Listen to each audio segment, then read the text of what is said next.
بسم الله الرحمن الرحيم، والصلاة والسلام على أشرف المرسلين سيدنا محمد صلى الله عليه وسلم النبي الأمي، وعلى آله وصحبه وسلم تسليما كثيرا يا رب العالمين.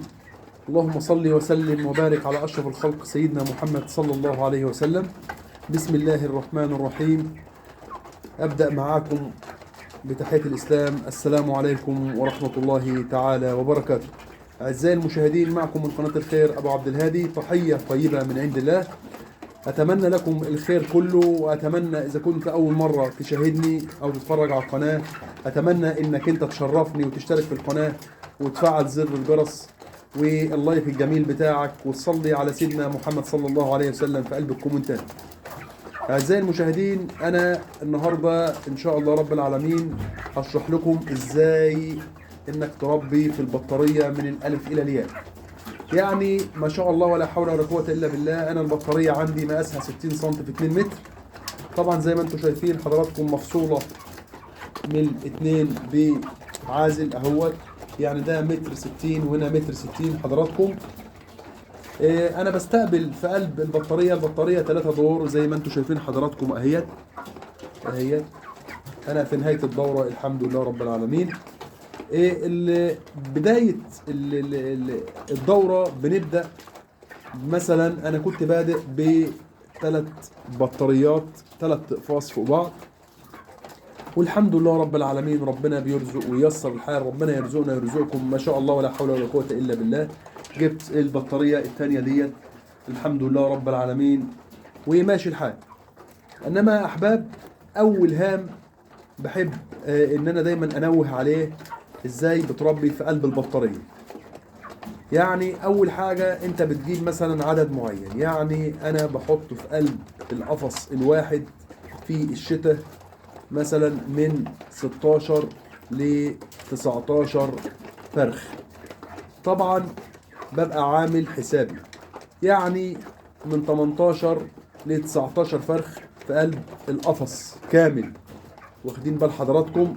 يعني في ناس تقول لك البطارية ال3 ادوار بياخد 60 فرخ.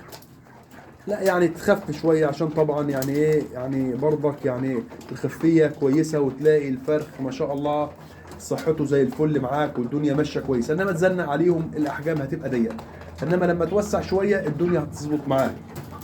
فانا ان شاء الله رب العالمين مثلا جبت حوالي يجي 50 فرخ، وقمت جاي حاططهم ومحضنهم في المكان ده، يعني متر ب60 لمدة 3-4 أيام. وبعدين بعد 3-4 أيام أحضر في المكان ده، أوسع ليهم، وكل 3-4 أيام أوسع لغاية ما إيه، أوسع في كل البطارية من 7 ل8 في قلب البطارية. إنما يا أحباب أقول لكم بقى أنا بستقبل إزاي.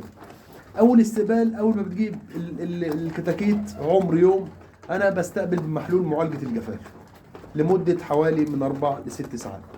وبعد كده هوت، بعد ما يخلصوا ال4-6 ساعات، انا ببدأ احط لهم في قلب المية الاستقبال بتاعي، بحط تايلوزين وبحط ايه دوكسي او تايلوسين وكوليستين، ده او ده، بس التايلوزين اساسي تنفسي والتاني معه. ده بنستعمله لمدة 3 ايام 12 ساعة. واخدين بال حضراتكم؟ وبعد ال3 ايام ما بيخلصوا، انا على طول ببدأ بحط في قلب العلافات مع العلف، بحط توم بودرة وبصل بودرة وكركم وسمسم، واخدين بال حضراتكم، وجنزبيل في الحر ده خاصة. بس الجنزبيل هنأخره شوية لغاية ما عمرهم يعدي ال15 يوم، ما تدهوش مع الحاجات ديت. انا بحط الحاجات دي الاول، التوم والبصل والكركم والسمسم وحبة البركة، دول تحطهم في البداية. يكاد يكون كل يوم ويوم او كل يوم بفضل الله بتلاقوا فرق والله يا احباب جامد ما شاء الله، مفيش احسن من الحاجات الطبيعيه. وبعد ما توصل لل10 ايام بتدي على طول مضاد سموم 12 ساعه، واخدين بال حضراتكم، و12 ساعه التانيين غسيل كلوي.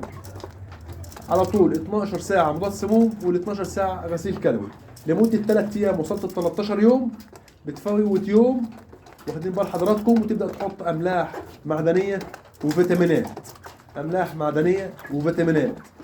وبعد كده توصل لغايه اليوم ايه ال 15 او ال 16 تحط حاجه للكوكسيديا، يعني حاجه للامان، للكوكسيديا والكوليستريدي، يعني حاجه للامان، تاخد بالك من كده. سليم. وبعد كده تيجي اليوم ال20 تبدا تحط مضاد سموم تاني وغسيل كلوي 3 ايام لمده 12 ساعه، و12 ساعه تانيه غسيل كلوي. وبعد كده يا احباب بعد ال3 ايام ما يخلصهم تدي برضك وقايه برضك للكوكسيديا، واخدين بال حضراتكم، لمده 3 ايام. وبعد كده هو تيجي اليوم ال30 بتبدا حضرتك انك انت اللهم صل وسلم وزد بارك على سيدنا محمد، تبدا تدي مضاد سموم برضه. ومن يوم ال30 بقى سيادتك كده وانت طالع لغايه 35 او 37 وانت طالع لو حابب يعني تطول، كل يوم ويوم تدي مضاد سموم، كل يوم ويوم مضاد سموم، لان الاعلاف اليومين دولت ما عادتش مضمونه خالص يا احباب. وتاخد بالك دايما على طول في قلب العلب بتاعهم، تاخد بالك ان العلب بتاعهم نظيف، مفيش حبايه كده ولا كده، مفيش حبايه فيها عفن ولا حاجه، واخدين بال حضراتكم؟ يعني بتعمل اللي عليك. وبكده ان شاء الله رب العالمين الدوره تعدي معاك. زائد ونرجع نكررها، بكررها دايما في كل حلقاتي، النظافه، عامل النظافه يا احباب، عامل النظافه والتدفئه والتهويه. هي معادله صعبه شويه بس هو ده المطلوب عشان تنجح في الدوره بتاعتك. طبعا يا احباب يعني اذا كنتوا معايا لغايه دلوقتي طبعا ويشرفني ويسعدني، رجاء اشتركوا في القناه وتشجيعا لوجه الله، وجزاكم الله كل خير. واتمنى يا رب ان تكون حلقه مفيده، اللهم امين، ويرزقنا ويرزقكم يا رب الخير كله، ويوسع عليكم وعلينا يا رب العالمين.